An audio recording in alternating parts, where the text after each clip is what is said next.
everybody, and welcome to Lights, Camera, Exploitation, your guide to exploited cinema. This is the pod boss, TJ Bowser, and joining me as always is my doppelganger, Kangabanga from down under, Mr. Brody Kane. Howdy, motherfucking goddamn lickers. And the slickest of all the Nicks, Mr. Slick Nick. Welcome back, everybody. Today we have the finale of Season 4, in a doozy of one at that. But first, it's time for your slice of life. Brody, how goes it? Well, like I say every week, Mr. Bowser, it all goes well in my neck of the motherfucking goddamn woods. What did I get up to this week? Worked. Pretty much. Just fucking worked. Oh, I celebrated my 31st birthday fucking Sunday that's just gone, so... yeah, another day of getting more chisel on my tombstone, that's for goddamn sure. Mr. Bowser was able to surprise me later that night with a fantastic birthday present from the one, the only Vinegar Syndrome. It was a lovely little voucher, so thank you kindly there, Mr. Bowser. I'm saving it for a very, very, I guess what I could say, fantastic film in the upcoming future. Just waiting for the May releases. So, yeah, just very keen to talk about this episode today. The love I have for this film is fucking absolutely endless. Looking forward to it. Yeah, over to you, Slick Nick. How was your week, mate? Not bad at all. I decided to actually be productive and do some spring cleaning and stuff this week. Threw out my back doing it like an idiot, so I was out of commission all of Wednesday. And other than doing lame stuff like going and declaring my taxes in person, which took hours and is horrible and I don't recommend it, I bought a new vinyl. Started recollecting those again as well. Because I found out that I bought the album Hear You by the band Toe, which is very good, and I didn't have to import this one from Japan because they actually have a US label now, which kept it under $20, which was super nice. So I have all three of their studio albums now. And fuck yeah. Yeah, hell yeah. Busted out the replacement needles for the record player as well, except I need to put some speakers on it because that thing's built-in ones suck. Other than that, watched this movie, and that was really about it. Hasn't been super eventful, just a couple of things. TJ, what'd you get up to? I actually did a lot this week, including, but not limited to, worked on the comic book with Mr. Cameron Lee of the Beetlefucks. I did some podcast editing for a couple projects here and there. I might be working on a new intro for season 5, but stay tuned for that. It's gonna be fucking awesome. I got The Crow Flesh and Blood in. That is a 3-issue run that came out around the time that they were promoting City of Angels. Yeah, pretty excited to read that. It is a female crow, and I believe she loses a baby. Aside from that extremely depressing story, watched a lot of films, but what I'm most excited for is to talk about this week's film, and this week's film is Scanner Cop 2: The Showdown from 1995. Scanning the streets of Los Angeles, a killer is loose. Yes! Who is this guy? Karl Volkin. He's a scanner. Only one man can stop him. A cop, just like him. What the hell does he want? He wants me. Volkin is gaining strength from the scanners he's killing. You're going to give me all the strength and power I need. Denise, what? He's sucking the life force out of the scanners he's killing for power? Maybe more powerful than you at this point. Yes! I'm waiting for you, Scanner Cop! Daniel Quinn. Up against the wall. Patrick Kilpatrick. I need more. Terror is a state of mind. Now I'm going to show you what scanning is really all about. And if you don't stop him, Oh, God, help me. he's gonna kill all of us. Scanner Cop 2. Vulcan's Revenge. I've waited a long time for this. I'm sure you have. From Image Organization. Also known as Vulcan's Revenge or Scanners: The Showdown. And that is from director Steve Barnett, who did Mind Warp in 1991, Mission of Justice in 1992, and Cop Files in 1995, a TV movie. Writers Mark Sevi, who did Ghoulies 4 in 1994, Arachnid in 2001, and Pterodactyl in 2005. Cinematographer Tom Jewett, who did The Cellar in 1988, Peacemaker in 1990, and Dead at 21 in 1994. Music, Richard Bowers, who worked on Tropical Heat in 1993, Man of Her Dreams in 1997, and Facing the Enemy in 2001. Production design, Terry L. Schatzel, who worked on Open Fire in 1994, Fat Beach in 1996, and One Tough Bastard in 1996. Set decorator, Susanna Bernstein, who worked on Playboy Celebrity Centerfold Jessica Hahn in 1992, Playboy Celebrity Centerfold Diane Parkinson in 1993, and French Exit in 1995. Producers, Pierre David, Noel A. Zanich, Renee Mallow, and Lawrence Goebel. Special effects, John Carl Buechler, who also did Reanimator in 1985, Demonic Toys in 1992, and The Ginger Dead Man in 2005. Budget, $4 million USD. Starring Daniel Quinn as Detective Samuel Staziak, who also was in Impulse in 1990, American Cop in 1995, a TV movie, and Baywatch from 1989 to 1999, a TV series. He played 4 different characters. Patrick Kilpatrick as Karl Volkin, who was also in The Cellar in 1988, Death Warrant in 1990, and Beastmaster 3, The Eye of Braxis in 1996, a TV movie. Christine Haj as Carrie Goodart, who starred in Bates Motel in 1987, a TV movie,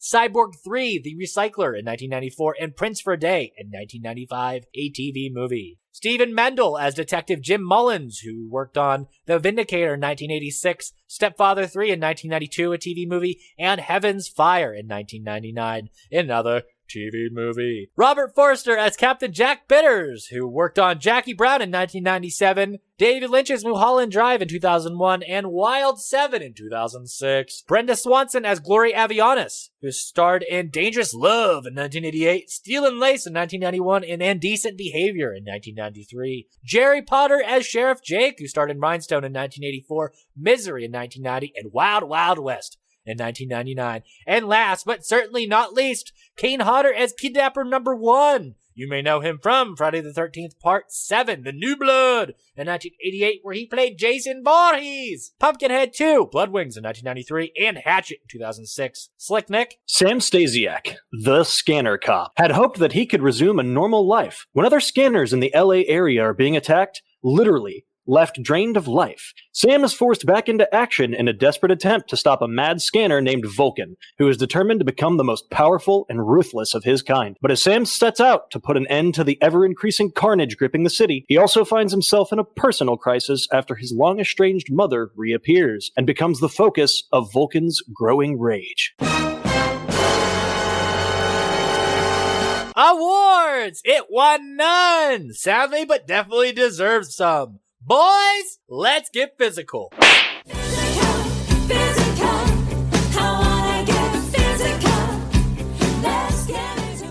So this week's release is, of course, from Vinegar Syndrome, released April 26, 2022, not rated, and runs 95 minutes. It is newly scanned and restored in 4K from a 35mm original negative. It is presented in 4K, of course, with high dynamic range, and has both a 4K disc and a Blu-ray disc. And it also features a commentary track with director Steve Barnett, Outside the Law, The Scanner Cop Revolution Part 2, extended making of documentary featuring interviews with director Steve Barnett, producers Pierre David, actor Patrick Kilpatrick, actress Christine Haj, actor Stephen Mendel, composer Richard Bauer, special effects artist Jeff Farley, makeup artist Tom Irvin, special effects artist James Rowland, and screenwriter Simon Barrett. Original trailer, reversible cover artwork in newly translated English. So back when this first was announced from Vinegar Syndrome, I was super excited. I was talking about the films for about a year up to that point, kind of hoping, wishing that one day we'd get just a disc release. Lo and behold,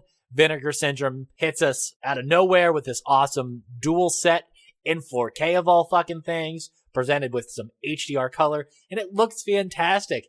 And we get a making of documentary along with it, and that is fantastic. And we got a bunch of information from that documentary, which will come later in the show. But boys, you both have had the set for a while now. The last time we did part 1 was season 3, the last episode of that. Now we're here, season 4, last episode of this. What's your guys' been experience with the Vinegar Syndrome set? Let you kick it off, Nick. Oh, all right, sure thing. I'd say it's honestly probably the best looking like physical set of any box set of like Blu-rays or DVDs that I've got. Those fucking slip covers are so nice, dude. Yes. And hell, so I may not have a setup for the 4K, but even just the regular Blu-ray version of it, the color reproduction and anything's an upgrade from the existing VHS that we had prior. That is true. Plus, this isn't like a thing that you watch 1,000 times and then it's tearing and going to break or anything. I'd say honestly, and the audio reproduction is probably some of my favorite as well. It sounds really good. Like a lot of those VHS tapes don't do very well on the back end with like bass and the lower end kind of sound reproduction a lot of the time. At least I think so, but this looks and sounds amazing. And even just the physical thing, just having it is nice. Any film collector would especially if you like Cronenberg or anything related to him, it's a good one to have, and it's actually a pretty decent price. It's $60 still, I think, for the 2-pack. Yeah, and they also release standard editions of both 4K discs since then. So if you want to be in case you just want one, yeah. But the special features and everything on it are fantastic. We do have a lot of info from that documentary, but not too much because we don't want to read the whole thing off to you. Go buy it and watch it yourself and enjoy it. It's very, very good. Brody, what was your experience with it? Yeah, well, I think any physical media junkie would cream their jeans over this release. It's thick.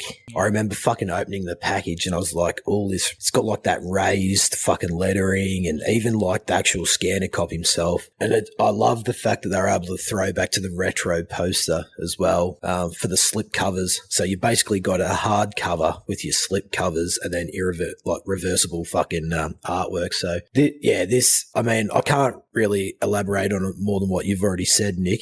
You did quite well there, sir. But yes, like I said, if this is one that you really need to own, if you can get your hands on it still, I don't know if they've all sold out or what, but it's a must. I don't believe so. I think I checked it the other day and I think they were still available. Slick Nick, become Quick Nick and check. Will do.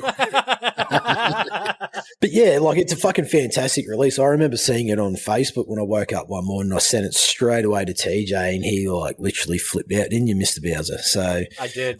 It was cool though because I've always wanted to see this film, but I never ever got the chance to watch it. Considering it elaborates more on the universe of Mr. Cronenberg's original premise. So yeah, amazing release by Vincent. They really went all out with this. Special features, fucking loaded full of everything. Yeah. And that shows because I was wrong. It is sold out. Will that be why they released the standard edition? Probably. Yeah. It looks like there are some people selling their secondhand copies of it with slipcover, brand new from what I can see here. So oddly enough, from the $60, a decent amount, but the original price that I can see on Vincent's website was $80. And this one that I'm immediately seeing here right here is $89. So the original price, $10 more, but if you're looking for the $60 price that we paid, about $30 more than that. So the prices aren't astronomical yet on the secondhand market. If you were looking for that excellent slip-covered edition of like the dual pack. Either way, if you buy the standard editions, you'll still get all the excellent special features that I personally think Vinegar Syndrome excels in. I buy every month from Vinegar Syndrome's website. A lot from the partner labels, a couple releases from them here and there. This is definitely one of the ones that I got as soon as it was announced. I just so excited that this exists, and I'm so happy that this generation of people can enjoy and appreciate this film the way that I did when I was younger and stumbled upon it in a video store. So I think it's exciting, and if you have the opportunity to pick it up, absolutely do it. So, we said that we dug up a bunch of shit about it. Boys, take it away. So, we have director Steve Barnett talking about getting the job for Scanner Cop 2. He says, I started out working for Roger Corman as a picture editor, did trailers, edited Deathstalker Part 2, and a couple of other shows for him, and he gave me a shot at directing. My friend Lansing Parker was a line producer for Pierre David, and he was working on Martial Law 2. They had a scene with Cynthia Rothrock, and the second unit, they hired me. Pierre liked my work, hired me to do Mission of Justice, and he liked that. I was handy, so he hired me to do Scanner Cop 2. Steve, a elaborates about the crew. So he goes on to say, Pierre's got a pretty good production team in his office. There was a gaffer named Mark Trembath, a very talented gaffer, who recommended a friend of his, Thomas Jewett, to be the director of photography. My regular DP was in New York and was unavailable, and Tom was awesome. If you look at the film, he recognized the vampire ethos of it. Lots of shadows, lots of compositions of film noir-y shapes, and we'd really stretched that frame. Did an amazing job. Steve then goes on to talk about editor Pat Rand. Says, Pat Rand was my picture editor. He had been an editor at Roger Corman's before me, and we'd been in touch, and I'd heard he was available. I was so happy to get him. He's a terrific editor. He really shaped footage that would sometimes be problematic. Sometimes we had a lot of technical issues in terms of our special effects on set, and he managed to make them all play. He brought a lot to the party, and the rest of the guys were pretty much Pierre's team. We have Steve talking about the only Mr. Daniel Quinn. Goes on to say, I was visiting the set of the first Scanner Cop, and there's a sequence where Danny was in a chair scanning something. I couldn't tell you what really, but I remember he was so intense, and he had kind of demanded silence from the crew. You could say it was rude, but when he got done with the scene, he apologized, and I recognized how much it took it out of him as an actor. He had Sam Staziak pretty much nailed right out of the gate. He had a very specific vision of who he was and what he was doing. In Scanner Cop 1, he was trying to find his way in the world. What is this power that he has? Why is he a part of this universe? And in Scanner Cop 2, he carried this gravitas and weight. Steve then goes on to talk about the character of Sam Staziak. Says, even though Sam Staziak is the hero, he's Van Helsing, and everybody really wants to be Dracula, it did lend it to being more of a Volkin story, and he has this incredible evil presence the entire time. Sam, just because he has to, and because of who his character is, has to be this rock holding everything in place. So we have Steve talking about Patrick Kilpatrick. Goes on to say, I don't recall casting Patrick. I think Pierre brought him in from working on Open Fire. He was this consummate Dracula to Danny's Van Helsing. The fact that Patrick took it to the level of intensity owes nothing to my direction. It was pretty much all Patrick himself. Patrick did a lot of improv. I had one set up. It was really late, and I said, Patrick, I got one place for the camera in the shot. There's no coverage. You got to do something for me. And he went, all right. So Patrick walked in and saw this crooked picture of Danny on the wall and straightened it. Then went on to the scene where he pulls the shotgun out of the closet. But just straightening the picture, that was just Patrick all over. I gave him an incredible limitation of time and energy, and he found something that just elevated it. So Steve goes on to talk about a particularly rough night of shooting that they had. Says, there was one night, it was a rough night. We were shooting in a police station. We were shooting mostly nights on this movie, and at lunchtime, we all got in line for food. I had an interview with some magazine, and then about an hour and a half later, I began to feel lousy, and I'm doing a shot with Steve Mendel, who was Sam Staziak's part. Steve had this great bit he used to do where he would hit a telephone, and then later on at the same camera angle, Sam comes out and asks him something. And I was watching this scene the other night, and I went, oh yeah, we all got food poisoning. So I was in the bathroom heaving into the toilet, and then the PA would knock on the door and say, Steve, they're ready for you. And I would come out, direct a shot, and then go back into the bathroom and then throw up some more. Yeah, that would suck. Fuck that. Imagine directing on the shitter. Got your little fucking monitor there while you're on your lap. I don't think I included it in the notes for Come to Daddy, but at one point, Ant got injured. If I remember correctly, I read that Ant got injured, and so he was like at home, and they had to like stick a speaker onto the camera for him to yell like cut and direct from. At one point, so he was directing remotely. Get on the iPad. So we have Steve talking about the pre-production with John Karl Buechler. Goes on to say, going into Scanner Cop 2, it was going to be an R-rated picture. Having been a Scanners movie, especially, I think the intensity of the effects and what happened on screen really evolved in pre-production discussions with John Karl Buechler. I'd known John from his days down at the Roger Corman lot in Venice. We would go to his shop and talk about each death. Then we'd talk about the next death, to which John would storyboard for me while I was there. He was so generous with his time, and during the storyboarding process, a lot of what happened on screen would just kind of evolve. So we then have a bit with special effects director James Rowland. Says, when we worked on Scanner Cop 1 and 2, a lot of our problems were already ironed out. So all this was, okay, we got all this time. Let's give them a real kick-ass project. So let's make this look really good. So anytime you see an actor whose face is bubbling up, I have to sculpt all of those skins. In the middle of stuff, the director would say, when these scanners are bubbling up, can we have like broken skin? And everything is already built. So what we did is we kind of mixed what we had built into what we call out of kit. So when the face would start pulsating and they wanted broken skin, we would actually go in, cut pieces of the foam out, and then take like gelatin, like anything that we could get in there to make it look like an oozy wound. So when you're watching the guy in the alley getting all of his life force sucked out of him, we're adding and taking from the same object until we were left with a puppet. Be fucking cool. So we move on to Mr. Patrick Kilpatrick talking about working with director Steve Barnett. I like Steve a lot. He really appreciated what I was doing. I think I got the job mostly because I could bulge the veins out of my head. And I remember I used to pass out all of the time. Both Danny Quinn and I would pass out because we prepped for a take by doing this, and the cast and crew just treated it like it was a part of our process. They would just step over us while we'd face plant into the concrete floor, and they would just laugh and say, "Oh, he's just preparing." So this happened a lot. It was fun. Jesus.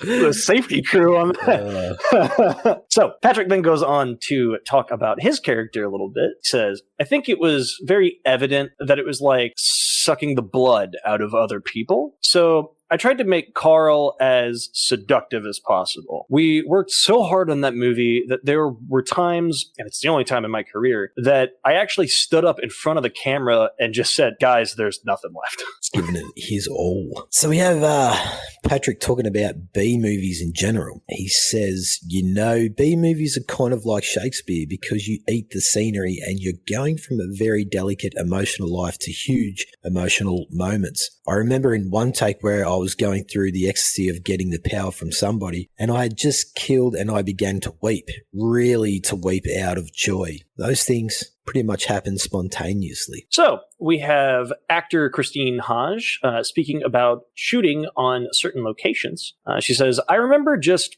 being impressed with how they handled locations. Often when you're filming, something will happen at that retirement home. And when they cut to a close-up of it, it's miles away. It's shot on a different day. But we shot at that retirement home. I loved how gritty everything was, but normalized. It wasn't like we were shooting in a gritty place. It just happened to be the laundromat or the motel. It all felt true to the world. Nothing was fabricated. It felt like we were just walking into that factory. We were walking into that motel. We were going to that glorious old folks home that had the feel of The Shining. I love being in other worlds and worlds of fiction that feel real. So actor Steve Mendel talks about working with Robert Forster on the film and Forster's thoughts on acting. Robert Forster's playing our captain, and I said to Robert one day, you've had a long and successful career. You've been at this a long time and you made a decent living at it. He said, I'll tell you what, number one, I always show up and I do excellent work. Before you say what's excellent, it means I do the best job that I possibly can. Right there on that day at that time, I'm going to give it everything I've got. Don't sweat the small stuff. Everything's the small stuff. And I thought those were pretty cool. I thought those were pretty good words to live by. And finally, cap it off with a little bit of trivia / observation that I found. So, as it is currently the final film of the series, at least as of this recording, I did see talks of a remake, but we'll see. Scanner Cop 2 is the only film in the series to feature a character from a previous film. Sam appears in both Scanner Cop movies, whereas every single other character that I was able to find only appears in one. Yes. Yeah, none of the other characters from Scanner Cop 1 are in 2 except for Sam. Cameron Vale wasn't in Scanners 2 or anything like that. None of the originals are in any others. Sam is the only one to appear in more than one Scanners movie. Yep, it's the franchise is Viet. It's beautiful. Well, boys, let's talk about it!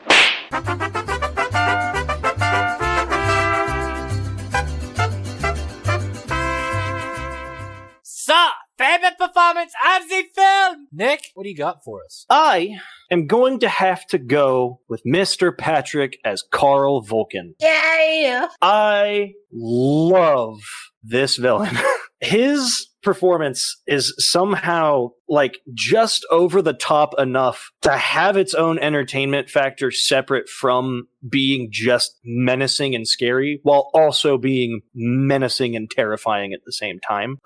It's because I think what he's trying, because he has to be channeling, because the whole thing, he is an escaped mental patient and he's just becoming more and more deranged as the film goes on. The longer and longer he's not taking his ephemeral and everything, of course, and the more powerful that he's getting, you can feel him ramping everything up over time. And he already starts off dialed to 11 from the beginning. Just the mouth movements in every little thing when he's menacing the other scanners, because it's almost like he's scaring them before he kills them, like the way Pennywise scares someone before he eats them. Like, I don't know. It feels different to the other Scanners villains, but that he still does belong in the Scanners universe, and he is very much still a part of it. And I think it just works extremely well. And I really, really like how he brought everything to it. So I can kind of see why, he said, for the first time in his career, there were points where he just like looked at the camera and was like, okay, I can't do any more than what I've already done here. Can that be the take? And I think he did an extremely good job of it. TJ, what was yours? So, like you already said, Patrick did a phenomenal job. Quinn, fucking class act as always. Can't really expand much.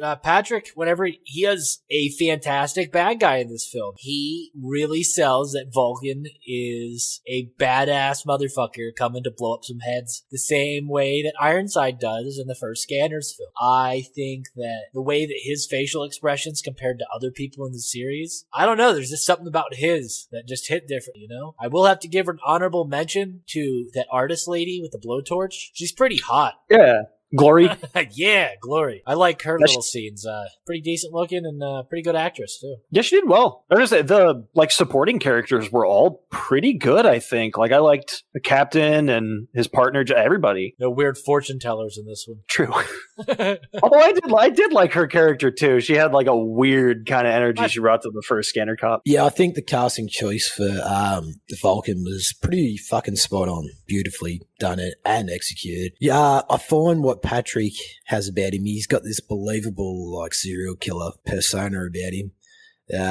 And especially in the way that his character is portrayed, you could probably say by his presence and physicality in some scenes where he's really like into it when he scans or he's just sort of standing over people.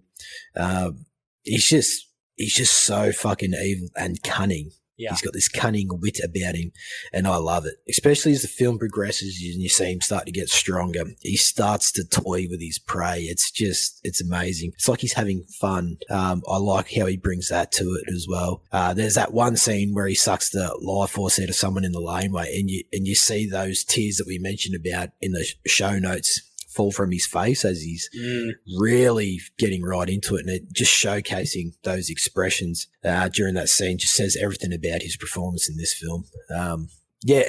Lastly, it's just great to see a fucking villain like this rival Staziak.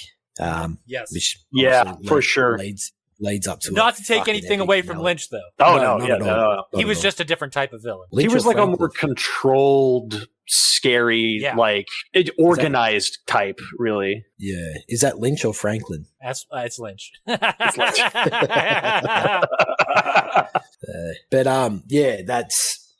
That would be my favorite performance. Fucking A. So, favorite set piece. I will start this off. So I can't decide whether that last bit where the final act takes place is the coolest, or maybe like the scanner office with the computer. I like the production design for both of those. I don't know why, but I think they're pretty fucking cool. And that final showdown set is pretty neat. I love how Volkin runs around it and sees all these illusions of Staziak and just blows them up and shit. And you play a lot within that set, and it's really believable. I don't know. Production design on this film, I think, is just exquisite. Boys? Well, yeah, I was going to say the basement myself, and then I was like, nah. So I chose the alleyway. Oh. The laneway, yeah. The first kill of the film the first life force kill of the film. It was really hard. I like the production design just as much as you, Mr. Bowser, but it didn't really feel like there was some standout locations for me other than those two. But I chose the alleyway because it just had a little bit of a different feel to the rest of the film. Yes. And the other locations. The way that lighting flows through that scene is just great because we get to see full effect of the death scene. And Patrick, like his incredible acting skills as well, you actually get to see it all, which is great. Like I said, not to mention it's the first grotesque kill / body melt of the film. He got hit by lightning. Sets the bar. Yes, absolutely. But what about you, Slick Nick? Well, I do have to somewhat agree with you on that alleyway. Very dark, gritty, industrial feeling to it. Always love it. Always love to see it. Kind of reminds me of some of the like alley scenes from what was it, King of New York that we did? Yep. Yeah. Those sort of like final David Crusoe chase down scenes. It had that sort of same vibe to it. I really like that. I think I'm probably going to actually have to agree with Christine Hodge's pick for her location, that old folks home with the very Shining-esque vibes to it, the long arching corridors. Do one better, not Shining-esque. What's the Exploitation movie we did? Next Dead Kids? Next to Kin. Oh. That was an old folks home too, right? It was. Mm-hmm. It was, absolutely. That is right. Thank you, because I was actually trying to remember the name of that movie the other day. I could not think of it for some reason. I even went to try to find it in our lists. But yeah, no, I really like the old folks home. I think it's been well established because of the few times that I've picked like hospitals and things like that, wards whenever we've had them, asylums. I really like how those play. I really like how they're used often a lot of the time. Especially when they are used in a manner that's like normal. It's not, here's an old folks home, but it's run down and it's grimy and it's dark and it looks like an abandoned haunted house or something. I think it's a lot scarier when you have a hospital or retirement home, asylum or something like that, but it's in operation and and it looks like you could walk in there on a given Tuesday morning or something and you would expect to be fine, but you get blindsided by just all of the chaos and everything of like Patrick's character coming in, chasing down Sam's mom and all of that. And I just really like the way that plays. And I think it just honestly looks like a really cool location. The building is just overall great. I'm a little bit of an architecture nerd, so I just love seeing like old stuff like that. But yeah, no, I would say I'm gonna have to go with that, but also a special mention to that final factory that they fight in for the finale to the film as well. Fuck yes. Okay, so favorite scene and or shot. So I kind of already said how much I enjoy that final showdown in the basement, the utility room, whatever the hell it is, at the end of the film. I love the scenes of Sean and Volkin going head to head when they're both at max power, just fucking unleashed. Super fucking cool. For shots, I can't think of anything offhand right now. There's really not a lot of like big standout ones. It's kind of like last week. It's kind of like Come to Daddy. It's pretty standard cinematography, I would say. Is super standard here, and I think it's overshadowed by the incredible special effects by John Carl Buechler, which we'll talk about in the next bit. But boys, do you have a favorite scene? I actually chose your scene that you just elaborated on, the whole illusions and prosthetics and body horror during that scene is just fucking awesome. It's full on, man. It is. It's a fun little scene that leads up to the finale, but there was another scene that, I didn't have a shot that really stuck out to me. It was very basic filmmaking, but the other scene that I was going to choose was when Volkin scans that cop to shoot all the other cops. Yeah. Leads him out into the laneway, and then it's like, get rid of the evidence, so the fucking cop runs him over. I was like, that's just so cool. Yeah, favorite shot. Sadly, I haven't got one. What about you, Mr. Nick? Well, I don't really have a favorite shot either. I agree with you guys. Does seem pretty standard cinematography wise. Not bad, just nothing standout. It's how a movie is shot, basically. I think for scene, one that I really liked that really didn't have to do with any of the death scenes was probably when Patrick broke into the center near the beginning to find Catherine Hodge's character, and because she is also a scanner as well, her first instinct is to find out why he's there and tries tries to scan him, and they get locked in because he's not at his full like capacity yet of his power and everything, so he can't instantly kill her or anything like that. But you can see what happens when a scanner tries to go up against him that's not Sam, that doesn't have the same level of power as Sam. And you can see that even though he doesn't kill her, she doesn't get away easily or very well in the end, though she does escape with her life, which is good. I actually do really like her character, and I'm glad they didn't just immediately kill her off, because I was kind of afraid they were going to do that initially. But yeah, no, I really enjoyed that scene. And then probably a special mention to Volkin's escape, how it was all shot through the security camera and everything. I really liked that. I guess if there was a favorite shot, that'd probably be it. Yeah.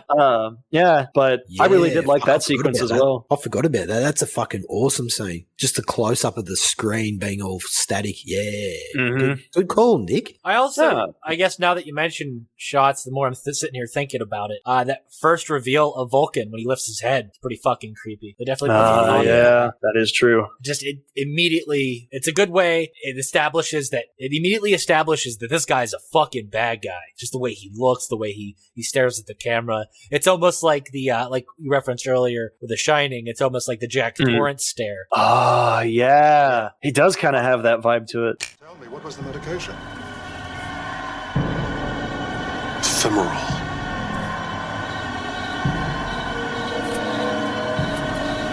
Ephemeral.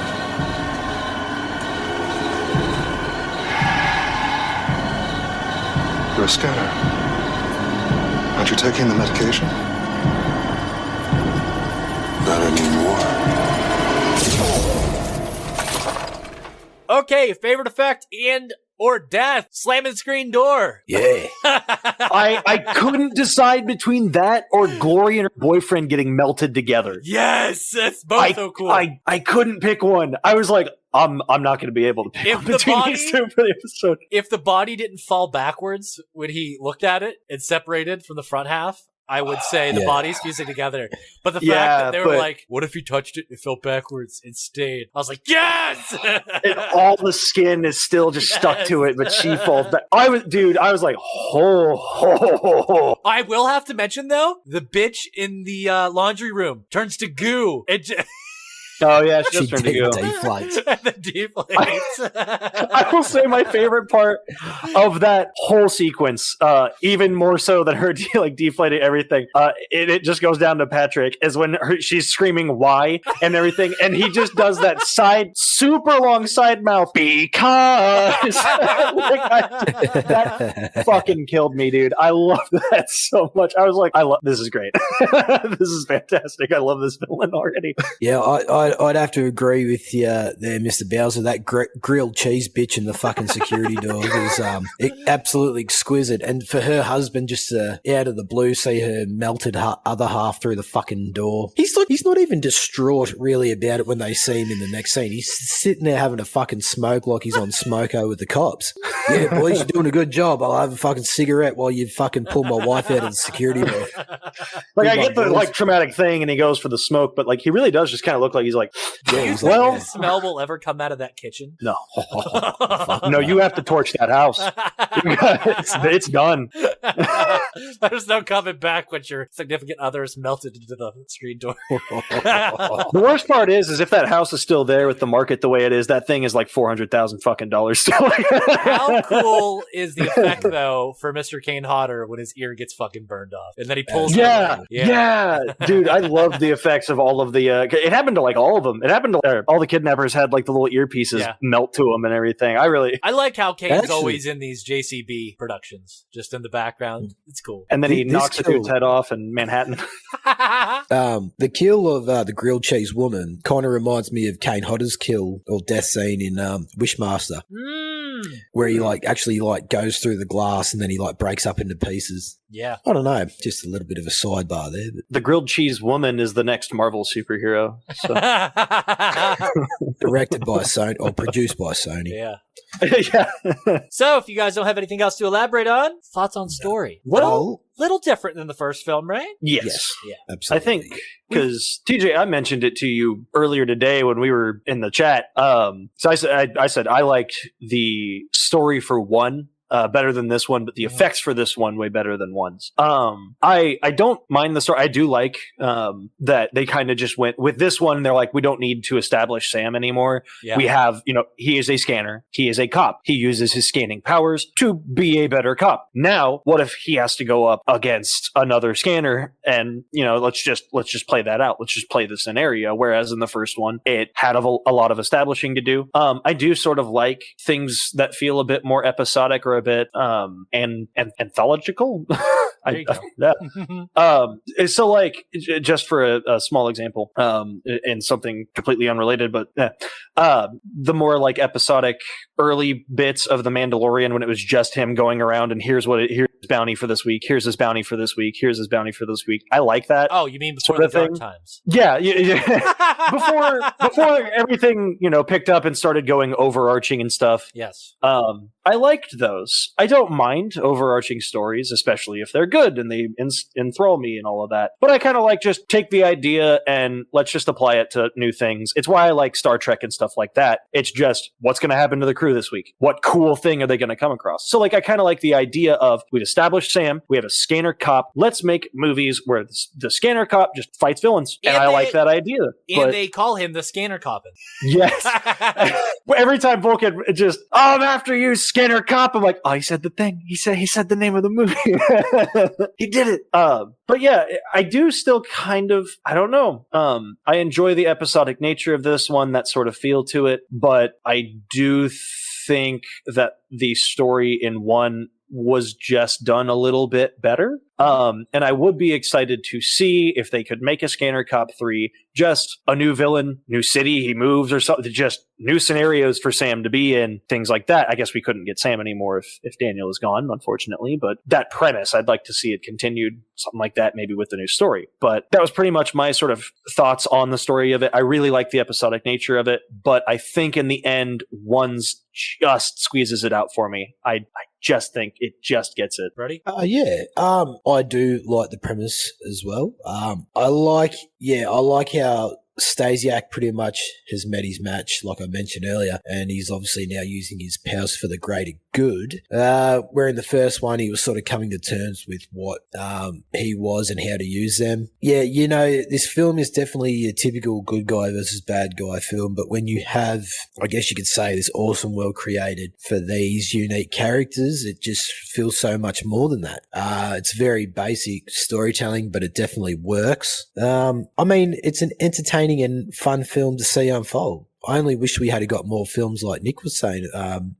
Reboot or sequel, whatever. Fucking even a TV series. I would love to see a TV series on fucking Scanner Cop. That's what I'm saying. Just like episodes, just episodic. What's he going to fight this week? Something like, I think it would work. Yeah, exactly. I mean, there's so much content and premise to this, content to this premise that we can elaborate a heap on about. Like, it's just a never-ending thing, and we can have Lorenzo Lamas play the cop. Hell yeah. Yeah, that'd be fucking cool. Mate, like I say, I fucking love this film. I enjoy it. It's great. Good fun. What about you, Mr. Bowser? Well, I actually see a lot of parallels between this film and the original Scanners film. I think that this movie plays it safe in one way and then also kind of goes off the rails in another. We already kind of said that it doesn't focus on Quinn as much as it does the last film. It kind of balances between Vulcan and Quinn because he's already established he's the Scanner Cop and his actions directly influenced and motivated Vulcan to go on this reign of terror. It's definitely more brutal than the first film. I think Vulcan's a lot more ruthless than Lynch's character was. The way he approaches things and literally just harvests people for their energy, absolutely brutal. It's almost like the culling in Stargate Atlantis when it just kind of sucks people for their energy. But yeah, I absolutely dig this movie. I think it is a very cool way to end this series. I love how this film ends the same way the original Scanners ends, with one big fucking battle between the two main characters of the film. And it ends with a head explosion and blood and gore. It's fucking rad. Daniel Quinn, fantastic actor, and his talent will live on through these films. And I'm just happy that the Scanner Cop films exist, and I'll kind of transition into impact and takeaways now. is the fact that a David Cronenberg film like Scanners got a spinoff in the first place. Absolutely cool. Now for that spinoff to get a sequel, even fucking cooler. We've already mentioned that this film in some forms was marketed as Scanners, the Showdown. So not even directly correlated to Scanner Cop 1. Even Scanners 4 in some places listed. It's strange. There's a whole bunch of different stuff. So I don't know how I'm going to list this when we actually do it. I think I saw while doing my research that in Canada, it got released as both at the same time. And there's also one, Vulcan's Vengeance, or Vengeance of Vulcan. Yeah. Yeah, that was it. It got released as Scanners the Showdown and Vengeance of Vulcan in Canada. But honestly, it ain't gonna leave much of an impact other than in our little hearts. But takeaways, it's the fucking forgotten gem of the 90s, especially of Exploitation. More people need to see these films. More people need to appreciate these films. And with companies like Vinegar Syndrome putting the time and effort and attention into these types of works, go out there and buy that shit. Now's the time to go and watch these films and appreciate them. Yeah, exactly. And there's going to be a day that you wish you had bought this fucking fantastic film to suss out. Like I said before, I just love how there is so much potential with obviously to get these sequels from a David Cronenberg premise to not only leave us wanting more. I just still think there's so much opportunity to talk about with this. The tone and themes of this universe in a TV series, really lace it out as a story with other scanners. Who knows? Maybe scanners in other countries and see what effect that has on society. It's just, it's just a thought. It's just these things that I keep taking away with me after I watch it. And I mean, like I said, there's so much you can do with this franchise. However, I do praise these films for helping expand on a fantastic premise created by the man himself. So yeah, I can't really say much more about this film other than the fact that it's amazing, fantastic. Definitely go and give it a fucking suss if you have not seen it. But you slick Nick. For sure. It definitely feels like a fun movie. I really do feel like, with the emphasis and everything, we've said this for a few films before, that whole, it doesn't take itself too seriously. I think this one takes itself seriously just enough that if you liked the earlier films, it plays into the rest of Scanners very well.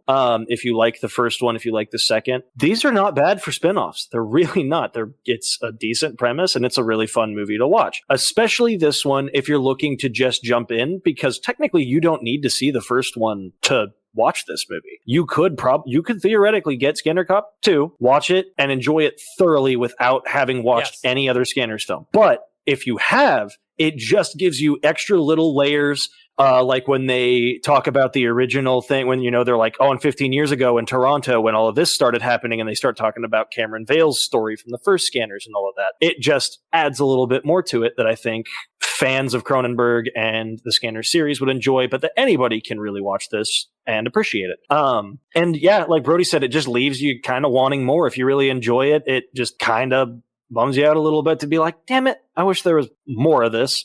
Wish there was more to this property. And I would say it also makes me a little bit interested to see if there's any other spin-offs in larger franchises that maybe have been overlooked, that, say, if they were to get a Vincent or Synapse or Arrow or whatever release, like a proper one, that if people could give it a second shot, if it might work out better now than it did when it came out. And I'm just kind of interested to see if there's any that I have missed that I went, well, at that point, they're 9 movies in and that's just a cash grab. But it turns out, shit, it's actually it's just good. Like, it's just a good, fun movie to enjoy. Like the Scanner Cop series, because until TJ had mentioned it, I had never heard of the Scanner Cop series at all. Of course I knew Scanners. It's the movie where the guy's head blows up. Everyone knows Scanners, Little did I know, it's also the movie with 1 billion shotgun kills.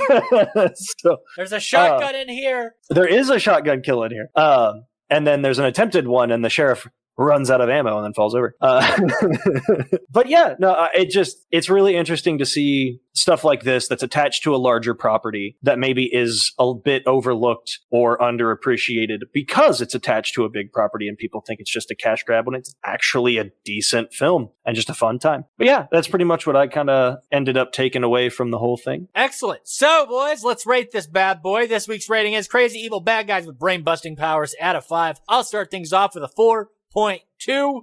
Slick Nick? 3.8. Brody? Yeah, I'll have to agree with you, Nick. 3.8. And that is an LCE score of 3.9 out of 5 Crazy Evil Bad Guys with Brain-Busting Powers for Scanner Cop 2, Volkin's Revenge, or The Showdown. Whatever you want to fucking call it. So that's it for this season of Lights, Camera, Exploitation. It's been a fucking doozy! All the films we covered this season have been absolutely fun as hell to talk about, and it has been so awesome seeing you guys respond and get us up on the charts across the world. Much appreciated for all of that support and love from all of yins out there. That's what motivates us to keep doing this and bring you another season. Stay tuned for some possible bonus content. Been talking to the boys. We mentioned a couple episodes ago a secondary series running within this RSS feed. You never know. Stay tuned for more stuff. Stay tuned for the comic book Brody and I are working on. That's about it. Keep track at projectlouder.net for any updates on the show. This has been the Pod Boss. See you guys next season. All our fans and listeners out there, I thank you very much for listening to our content. It definitely makes my dick hard seeing us go up in the charts. So yeah, it puts a little bit of a spring in my step every day. So thank you kindly to those, and look forward to next season. So this is your DKB signing out, and I'll catch you motherfucking lickers next season. Genuinely appreciative of every single one of you who has listened to this from all over the world. We love you very much. Thank you for just supporting us and doing this. And we hope to keep doing it for as long as we can. So with that, Slick Nick signing off. See y'all next season. Hit the music!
We have Steve talking about Mr. Patrick Fitzpatrick. Fuck, I hope I said that right. Kirkpatrick. Yeah, it's right. Patrick Fitzpatrick.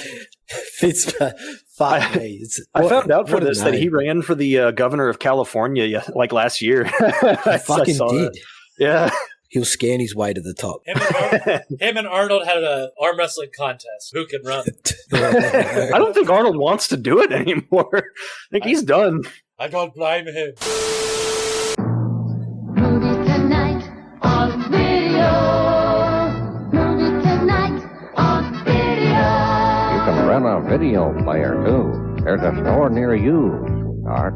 Movies tonight on video.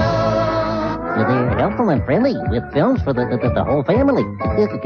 Movie tonight on video. Movie tonight on video.